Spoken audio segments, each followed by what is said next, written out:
What is going on, you guys? Welcome back to the channel. Feels weird saying that, but we're back. So today we're going to be working on the KRX, and the goal here, I'm going to tell you right now, the goal here is just to pull the cylinder head off. And I already know it's too late to bring it to the machine shop because it is about 2 o'clock right now. I just got home from running errands and also dropping by the PO box to pick up the billet hinges from PLM. And I don't know what that is, but my last name is apparently Prum. A little backstory on the KRX, guys. We took this thing to SoCal. We were attempting to take it to SoCal to the old school Honda meet, and then also head to Moreno Valley to pick up the fiberglass hood that we purchased for my brother's car. But unfortunately, the car didn't make it down there. 200 miles into the trip, we broke our oil pan. We tried to repair it, it didn't work. And then we broke the alternator bracket from K-Tune, which then dropped the alternator, which then I lost my alternator belt. And then I drove the car without the alternator belt running the water pump, which then potentially blew the head gasket and also drained the battery, because we weren't charging with the alternator, obviously, right? A couple $100 later, we got the car back home, and it has just been sitting over there with the new T7 alternator relocation kit. And it's finally time to get it up and going again, because I mentioned in the last video that we're getting this car ready for the NorCal CRX owners cruise on the 13th, this upcoming Sunday or Saturday, the 13th. I'm gonna try my best to wedge my big ass hands in between the frame rail to try to remove the cylinder head, the timing cover, all that good jazz, with having the short block and the transmission still in the car. So with that being said, let's beat the daylight, since we do lose the daylight a little earlier now. Granted, we went 1 hour back. Let's get to work.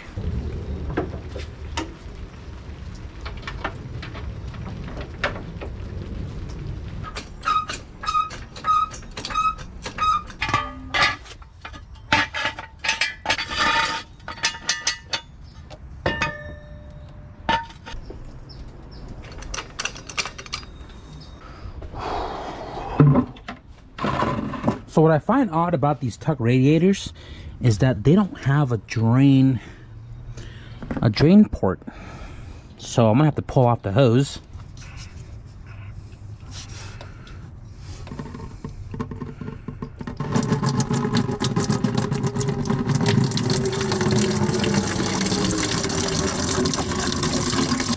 Injectors. Ground for the injectors.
All right, guys, so the last thing I have to do here before the cylinder head can come off is the timing cover and everything on the timing side. So after now pulling all of the wiring and harnesses away from this general area, it seems like we have a decent amount of room. So the only thing I'm worried about is this motor mount bolt right here hitting the frame. But if I aim it down enough, it'll go into this hole here. Then I can pull that out. This one right here, I'm not entirely sure how long this 10 mil is, but it's really close to the frame rail. But everything else seems to be accessible. I do have to drop the engine to get a socket on the crank pulley to remove that. But other than that, all these 10 mils right here should be able to get to easily. Once we get the timing cover off, we have access to all of the tensioner, the guides, get the chain off, get the cams and cam holder and all the rocker assembly off to get to the head studs to pull the head off. It's gonna be hard to record this tight knit area, so I'm gonna go ahead and just do the work, and we'll pick back up with you guys once the head is ready to be separated from the short block.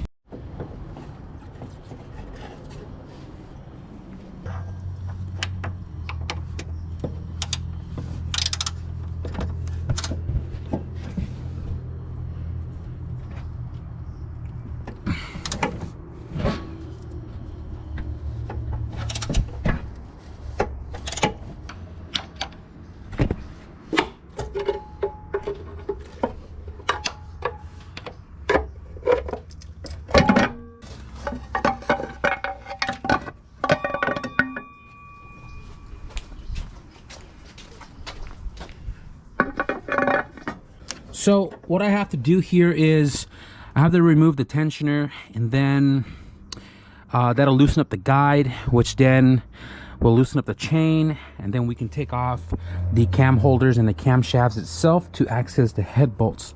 I do have all of the oil still in the pan. Other than that, yeah, we actually have more room than I had thought, so that's good.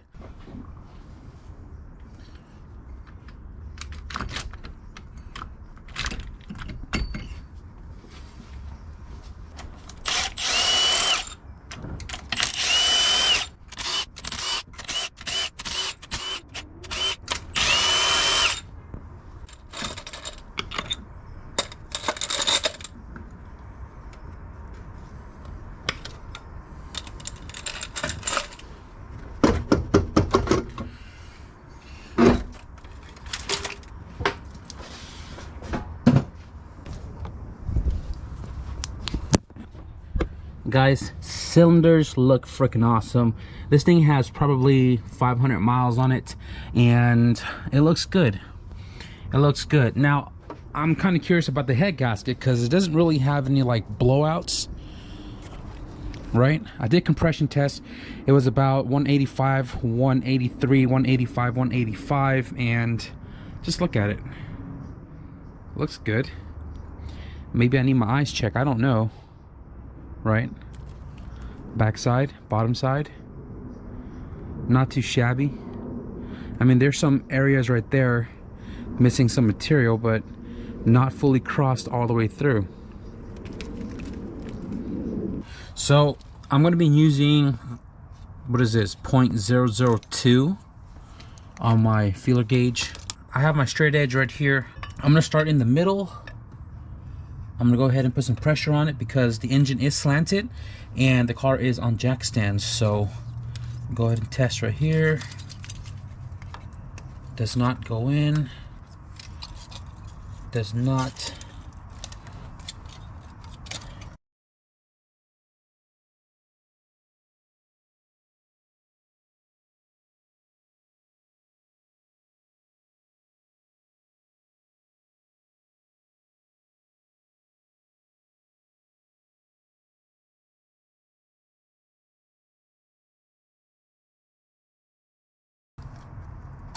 Okay, so 002 does not go in at any angle on a true straight edge.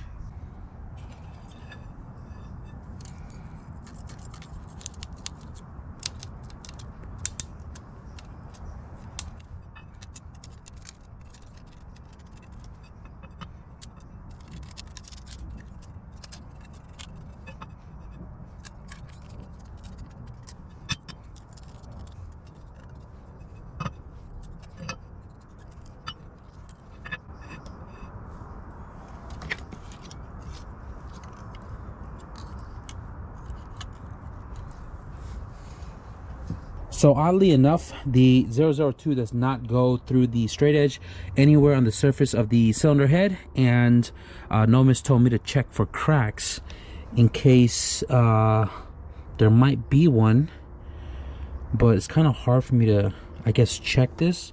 If you run the K24 crank pulley, I think you leave that diverter valve in there, and then if you run the K20 pulley and water pump, you will remove that shit, dog. So what does it do? What is that? Hold on, let me look at my shit. That diverter valve. What the fuck does that do? That thing holds the coolant in there. I think he did it. He removed it and he ran the K24 pulley and it was overheating.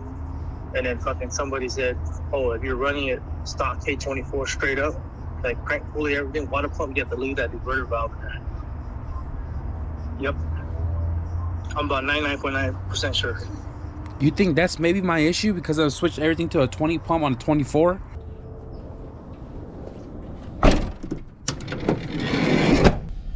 Lee's Auto Machine, first time here.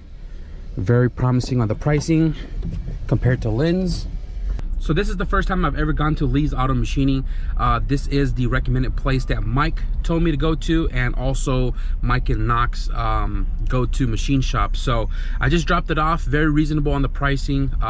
40 bucks for the resurface, 50 bucks for the MagnaFlux.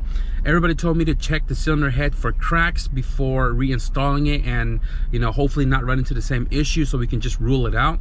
So the cylinder head for the KRX is dropped off for that, which he told me to come back Monday for it, but I told him I needed the car running by Sunday. So he's going to try his best to get the cylinder head MagnaFlux so we can get it back today to check back at 4 o'clock. The resurface on the K24A2, I'm not really in the rush for that, but he also told me that that will be done today, guaranteed. But we'll check back at 4 o'clock and hopefully both the cylinder heads are ready to go. Right now I'm gonna head to the dealership to pick up a K24A1 second gen CRV head gasket, and once we get that and the heads back, we'll talk more about what we found out and what we're gonna do to try to prevent our temperatures from fluctuating. Package secured.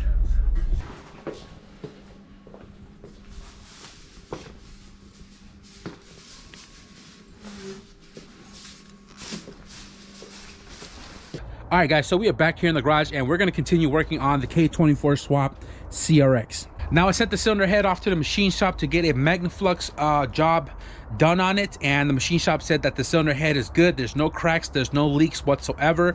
We didn't do a cylinder head resurface because the cylinder head checks out on the straight edge and it only has 500 miles, and the head gasket does not show any type of blowouts, so I don't think my head gasket was the issue from the beginning. But what I was informed was, after talking to a couple of my friends, they kind of enlightened me on a few things that I had no clue about. So on the K24A2 engines, there's this plug right here called the diverter plug, and typically the TSX crane pulley water pump setup moves the coolant at a slower rate of speed, and what it does is the coolant comes in and then this diverter plug pretty much blocks this passage, so it forces the coolant to go all the way around the entire jacket, all the way back to this side, and then it goes into the cylinder head. So let me show you guys the head gasket to that real quick. This head gasket right here is the TSX, the one that came off this engine. Let me see, which way does it sit? So it sits this way, right? And if you look, all of the silver part does not have a hole on it, and there's only 4 openings on cylinder 1 side. So the coolant will come this way, travel all the way around, not going into the cylinder head because of these being blocked off, and then it travels up into the cylinder head right here on cylinder 1 side. Now granted, I am running a K20 water pump, K20 crank pulley, and a shorter belt.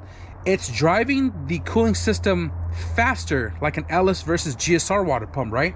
And what I was told was, because it's running a lot faster, it's like forcing the coolant through and not exiting enough, not relieving the pressure enough, because there's only 4 freaking openings on one side of the head gasket. My buddy told me that I need to remove the diverter plug. Honda calls it something else, but I need to remove the diverter plug, this thing right here, using the K20 water pump and crank pulley, and then run the K24A1 head gasket, which I picked up while the head was at the machine shop. Big shout out to Eric for that. So let me show you this head gasket, K24A1. When you remove the diverter plug, you need this head gasket because it has the openings on both sides, right? And the silver part also has its own hole. So the coolant is going to be traveling more efficiently into the cylinder head rather than cramming all the way on cylinder 1 with the 4 extra holes. If you guys know anything about this theory, let me know in the comments below. This is all new to me. And I also talked to WeF Shit Up Brandon. He told me that his K24 engines don't have the diverter plug. Granted, he is CSS, but he is running the K20 pulley and water pump setup. But his car doesn't have any type of temperature fluctuation or temperature climbing whatsoever. So I'm just going to save myself the hassle. New head gasket, reinstall the cylinder head, remove that diverter plug, and reassemble this whole entire K24 engine by the end of this video. I'm going to tell you guys right now though, I'm not going to turn this car on only because I need to run RTV on the timing side, and it needs hours on hours to set.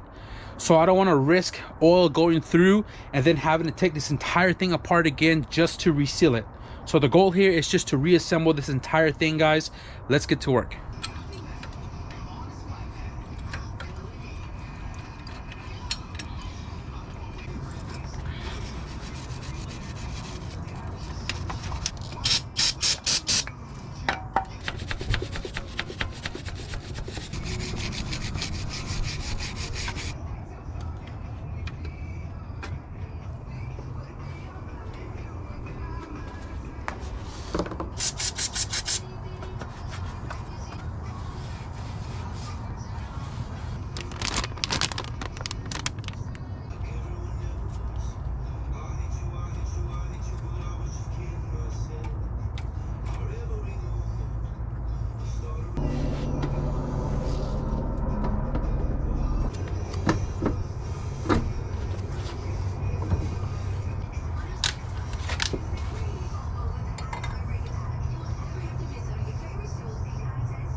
So I just swapped out the RBB from the TSX cam over to the PND 50 degree. This is the 0204 RSX, which is a PND stamp right there. Switching over to the 50 degree. So when I go back to the dyno, we can play with the VTC gear because the stock TSX is only 25. I am very freaking cold right now, but we just got the timing done on the KRX. So 50 degree VTC on, dot right here on top, dot right here on top. We have the gold links in between that and here. Down low right here, you can see the arrow is matched up to the inner gear. Arrow, where is it at? There's an arrow right there. And then this gold link is on the teeth with the dot on it as well.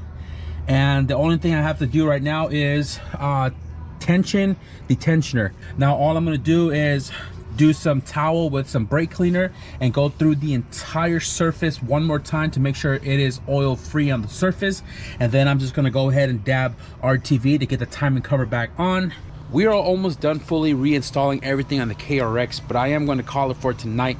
It is super cold right now. The last thing I need to put on is the intake manifold, but I have to repair the billet water neck here first, attach this hose, and then the intake manifold can go on, and then the harnesses stuff for the injectors can go on after that. I was going to try to put all of it together, but then after looking around, the header, I forgot the freaking metal gasket, so the header has to come back off. And then coming over to this side, I just realized this K-tune shifter cable bracket, I think the bolts either sheared off or one of it is gone, but this needs to all come off so I can figure out what's going on with that. If I don't have any hardware, I'm gonna have to just weld it shut, but I need to repair that. Should be no more than an hour's worth of work. I'm gonna take care of this tomorrow, but unfortunately no start for you guys today. We did the head gasket to the K24A1. We removed the diverter plug. We got the cylinder head magnum flux and reassembled everything. This took a little bit longer than I had hoped for because I started tearing this thing a week ago, but granted, the new information that I got, the research I had to do, and then the delay with the machine shop and also having to go buy another head gasket, it is what it is. You know, at the end of the day, we're making progress on the KRX. Hopefully the whole entire heating situation, the temperature situation that we had going on that caused us to do this, hopefully it doesn't persist anymore. But we are going to wrap it up for today's video, guys. I hope you guys enjoyed a little bit of work here back in the garage. If you guys did, be sure to hit the like button. And if you guys want to stick around for more work here in the garage, I have a lot to do before I take off again. There's a lot to do on the list, and that is going to come up this following week. So if you guys want to stick around and see some of that again, be sure to hit the subscribe button. But with that being said, thank you guys for watching. Stay warm, and I'll see you guys in the next video. Peace.